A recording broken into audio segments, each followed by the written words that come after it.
Hola, ¿qué tal amigos? Bienvenidos a esta nueva emisión de Diálogo de CTV en Español. Les saluda Yayabin desde Beijing. El pasado 15 de julio, el Buró Nacional de Estadísticas de China publicó los principales datos económicos del país en los primeros 6 meses del año.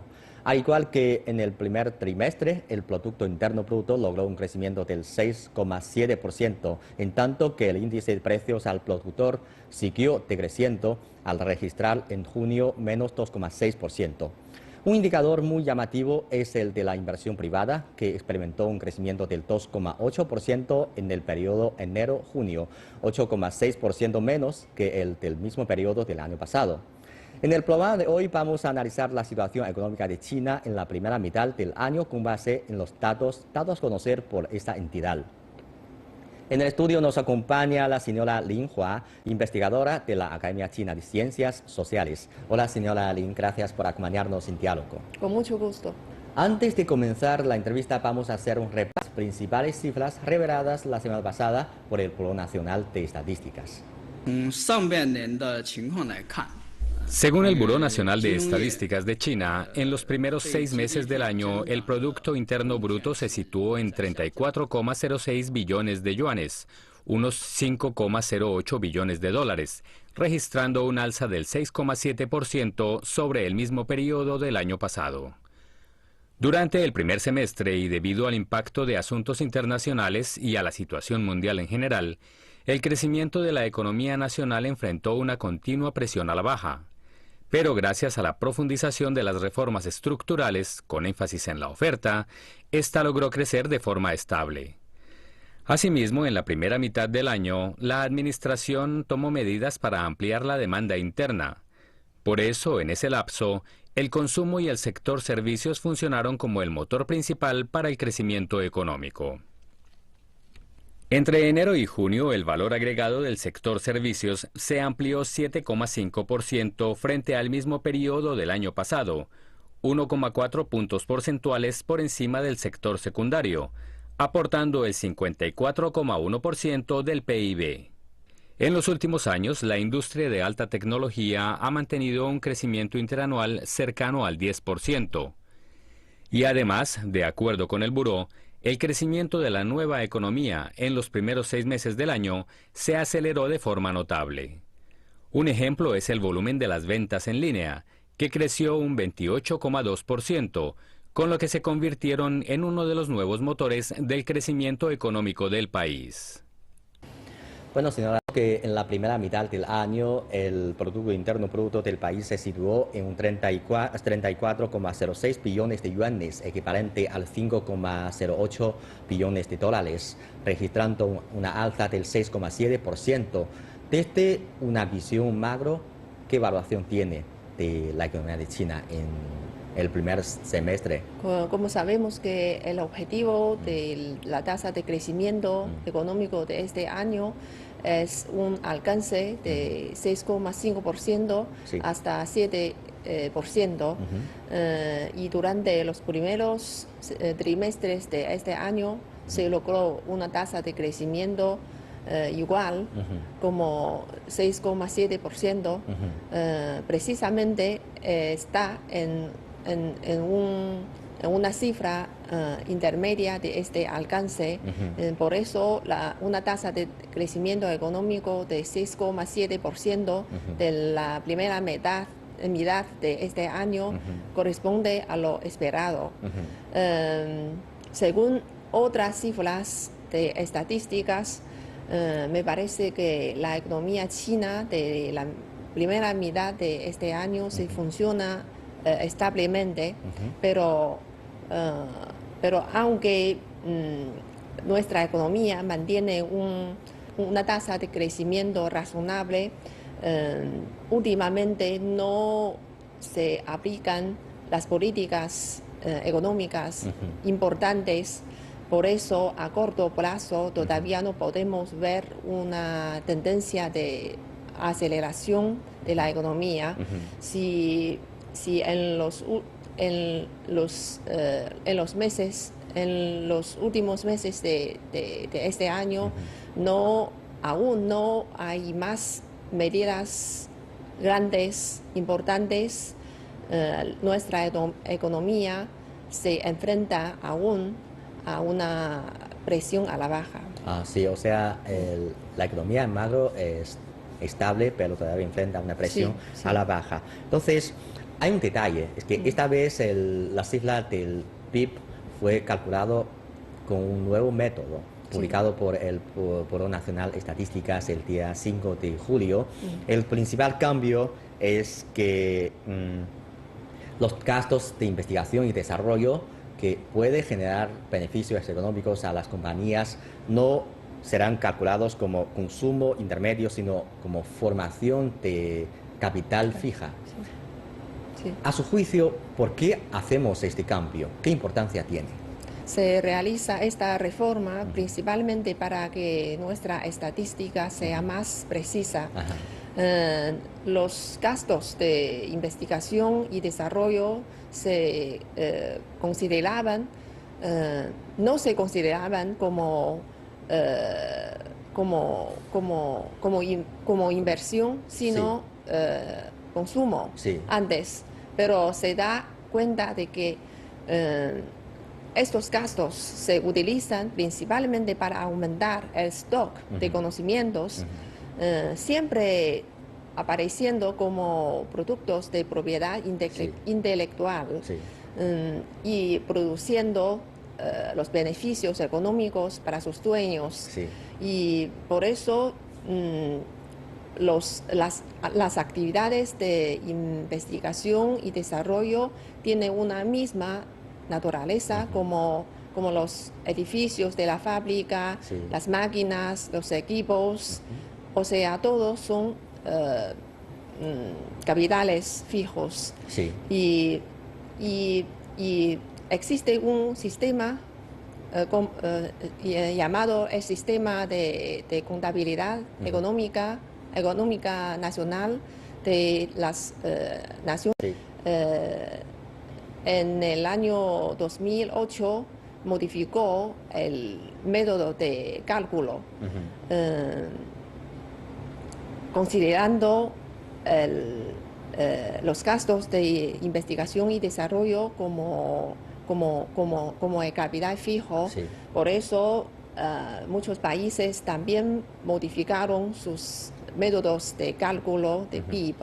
Y hasta el enero de este año, 39 países del mundo por lo menos modificaron sus sistemas de cálculo y también ajustaron sus estadísticas de PIB, incluyendo los Estados Unidos, Australia, Canadá, etc. Sí, claro, un país como China, que ya es la segunda economía del mundo, usa un método de calculación más científico. No solo es una necesidad de nuestro propio país, sino que también es importante para que el resto del mundo conozca mejor sobre la economía de nuestro país. Claro. Pero tenemos una duda, porque tras calcular con el nuevo método, vemos que el Producto Interno Bruto de los años anteriores han sido ligeramente superior a lo que ha anunciado antes. Entonces, este cambio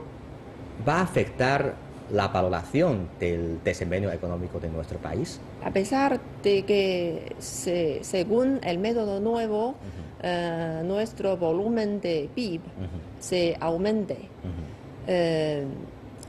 pero el ajuste de estadística de PIB no solamente es un ajuste de cifras actuales, sino también es el ajuste de las cifras históricas.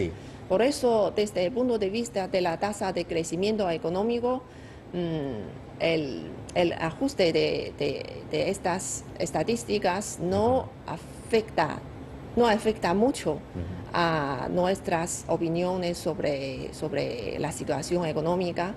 Y ahora existe un malentendido que cree que este ajuste de PIB tiene un objetivo de garantizar el crecimiento económico. Y aquí podemos tomar un ejemplo para certificar que esto es una comprensión errónea. Por ejemplo, según el método nuevo, el crecimiento de PIB del año pasado aumentó 1,3%, pero deduciendo el factor de precio, la tasa real de crecimiento del año pasado solamente aumentó a 0,04%. Sí, muy Por bien. eso, naturalmente, el ajuste de estadística solamente es un trabajo técnico. Sí. No logró y no puede lograr el objetivo de garantizar el crecimiento económico. Y en la primera mitad del año hemos visto que el crecimiento del índice de precios al consumidor solamente creció un 2,3%.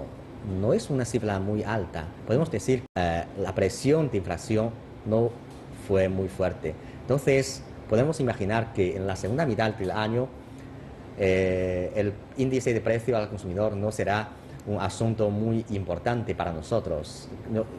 ¿Qué le parece a usted sobre esta opinión? ¿Y qué opinión le merece las grandes variaciones entre el índice de precio al consumidor y el índice de precio al productor?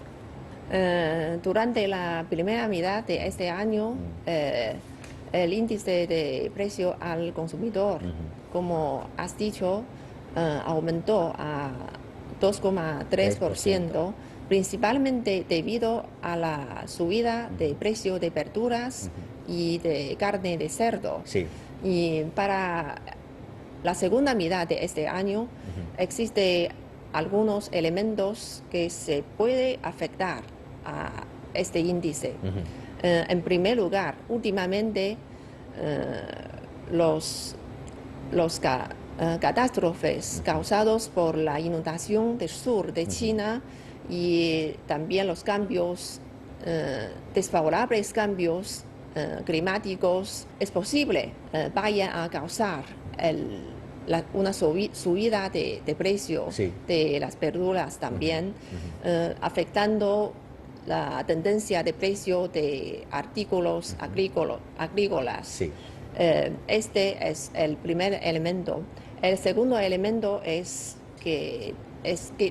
tiene que ver con los productos no alimenticios. Por ejemplo, el precio de petróleo se recupera últimamente. Sí. Y en tercer lugar, el precio de turismo, de servicio, también están en la subida. Y en cuarto lugar, últimamente, con la recuperación del precio de commodities internacionales,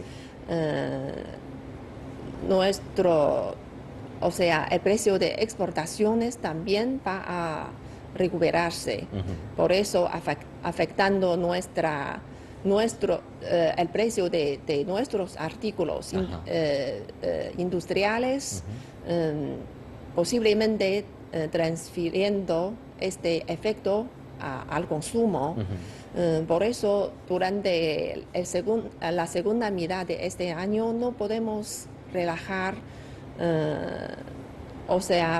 tenemos que seguir prestando nuestra atención a la inflación. Sí. Sí. Y además, en cuanto al índice de precio al productor, la caída constante de este índice quiere decir que nuestra demanda de productos industriales todavía no son suficientes. Claro. Nuestra industria manufacturera aún están en recesión. Pero me parece que esto es un producto necesario de nuestra reforma estructural por el lado de la oferta. Pero cabe mencionar que esta disminución del índice de precio al productor se ha estrechado por 5 meses sucesivos. ¿Qué quiere decir? Quiere decir la relación entre la demanda y la oferta de nuestros productos industriales ya tienen cambios positivos. Sí, sí. Estamos muy contentos de ver estos cambios positivos. Sí. Y otro dato muy llamativo es la inversión privada. Sí. Aunque desde enero a junio el crecimiento de la inversión privada solo aumentó un 2,8%, pero en comparación con el mismo periodo del año pasado, que fue 11,4%, ha bajado 8,6%. En su concepto, ¿cuál es la razón por la que este dato ha bajado? Desde el punto de vista de los elementos interiores, sabemos que la inversión privada en gran medida depende de sus propios financiamientos, o sea, sus financiamientos interiores, Sí. o sea, beneficios, sus beneficios, sus rentabilidades, etc. Pero últimamente, debido a la débil demanda interna y la caída de exportaciones, también la subida de los costos, la rentabilidad de las empresas, industrias, ya se cayeron por varios años sucesivos, por eso obstaculizando mucho a nuestra inversión privada. Y desde el punto de vista exterior, desde el segundo semestre del año 2015, muchos recursos financieros influyeron a los bienes raíces y también a los gobiernos locales, por eso causando un efecto de exclusión para la inversión privada. Sí. Y además el alto costo de financiamiento y también el insuficiente deseo de la inversión privada causada por la inestable expectativa del mercado también, y así como la carencia de terrenos de inversión también son obstáculos o dificultades de la inversión privada. Pero teniendo como eje el ajuste de la estructura económica de nuestro país, ¿podría explicarnos hasta qué punto las cifras de la economía de China en la primera mitad del año representan un éxito? En cuanto a la estructura de industrias, como sabemos que nuestros servicios siguen aumentándose o desarrollándose con mucha rapidez. Sí. Aquí tiene unas cifras. Durante la primera mitad de este año, la industria terciaria ocupa una participación de 54,1% del PIB, y un 1,8 puntos porcentuales más alto que el mismo periodo del año pasado. Y también durante la primera mitad de este año, la tasa de crecimiento de las industrias de alta tecnología también llegó a 10,2%. Su participación en todas las industrias fue 12,1%, y también más alto que el mismo periodo del año pasado. Y desde el punto de vista de la estructura de la demanda, nuestros gastos de consumo final contribuyeron a nuestra economía hasta 73,4%, y también mucho más alto que el mismo periodo del año pasado. Y Por eso, en el caso de la desaceleración de la demanda de inversión y también de la demanda de neta exportación, el consumo, la demanda de consumo se ha convertido con un elemento determinante de nuestro crecimiento estable de la economía china. Sí, claro.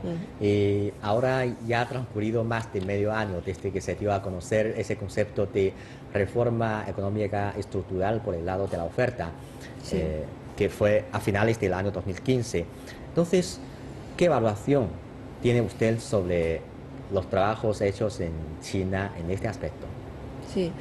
Durante la primera mitad de este año me parece que la oferta estructural por el lado de la oferta sí ha logrado muchos éxitos, sobre todo en la neutralización del exceso de capacidad productiva.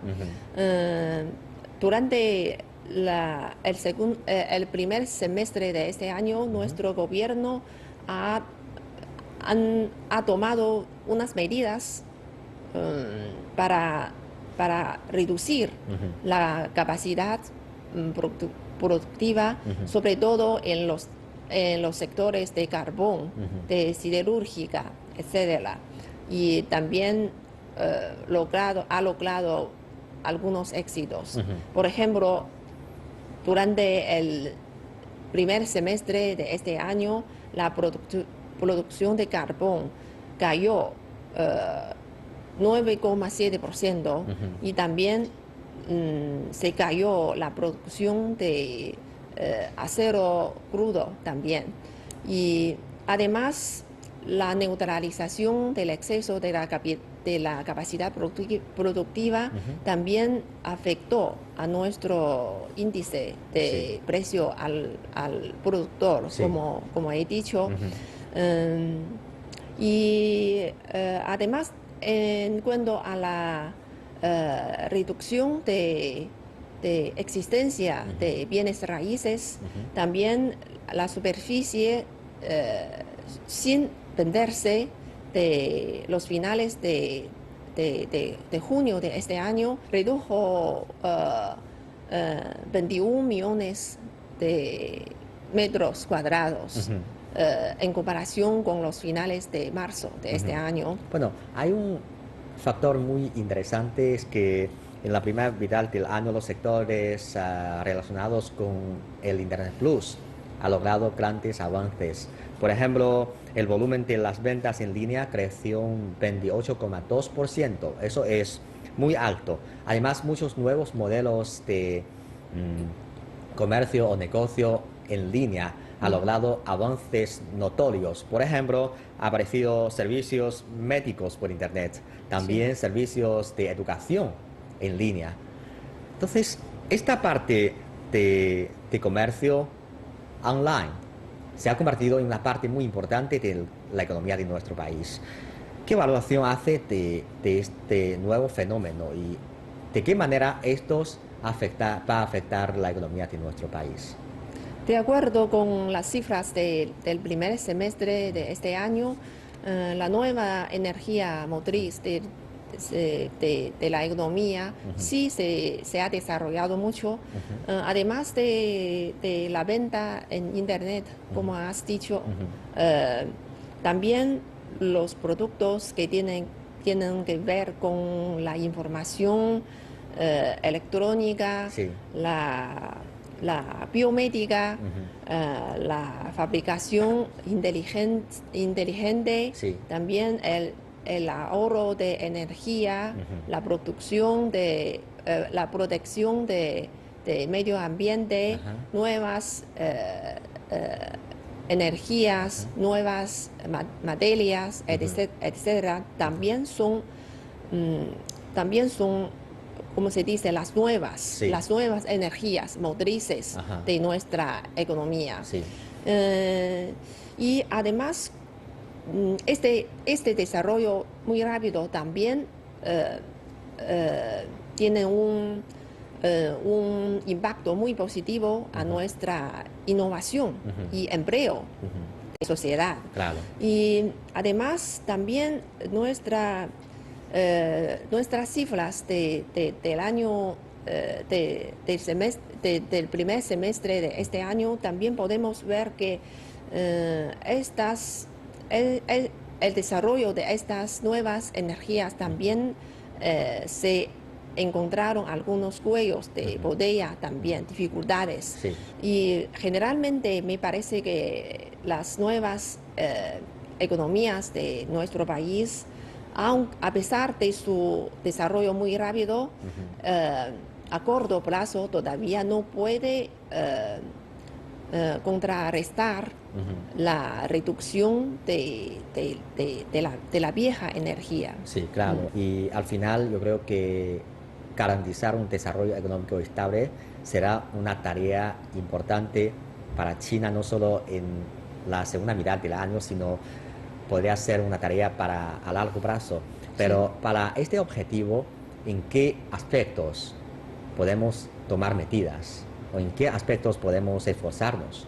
Sí, según las cifras del primer semestre de este año, nuestro objetivo de garantizar un crecimiento estable se realizó.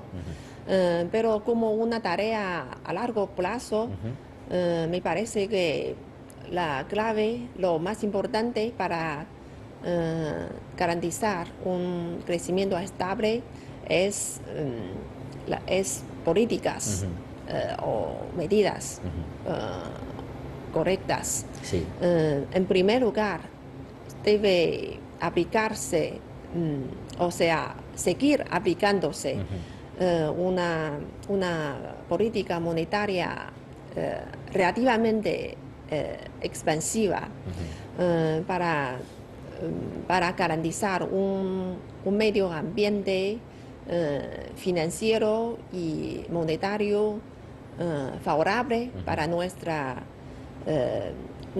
reforma por el lado de la oferta, y además debe seguir aplicándose una política fiscal positiva, sobre todo para reducir los cargos tributarios para nuestras empresas privadas.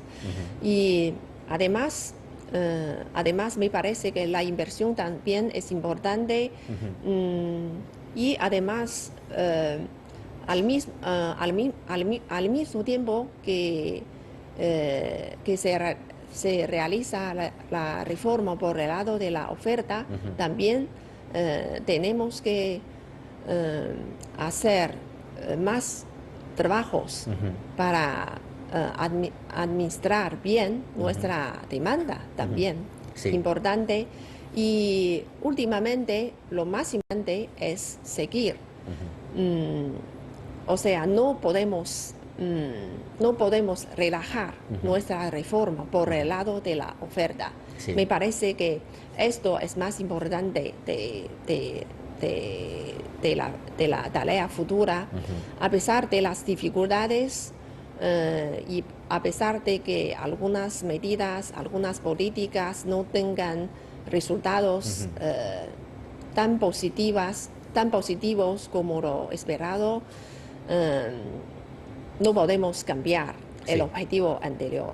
Claro, mantener un desarrollo estable y al mismo tiempo lograr una perfección de la estructura serán dos vías paralelas que el gobierno tiene que seguir. Entonces, buscar un balance, un equilibrio entre los dos será una tarea muy importante. Muchas gracias por su análisis. Sí, gracias a usted. Bien, amigos, así terminamos esta emisión de Diálogo. Como siempre, les invitamos a enviarnos sus comentarios o sugerirnos nuevos temas de interés a nuestro correo electrónico, que es diálogo@cgtv.com, o también en la página de nuestro canal en Facebook, CGTV Español. Muchas gracias por sintonizarnos. Hasta la próxima.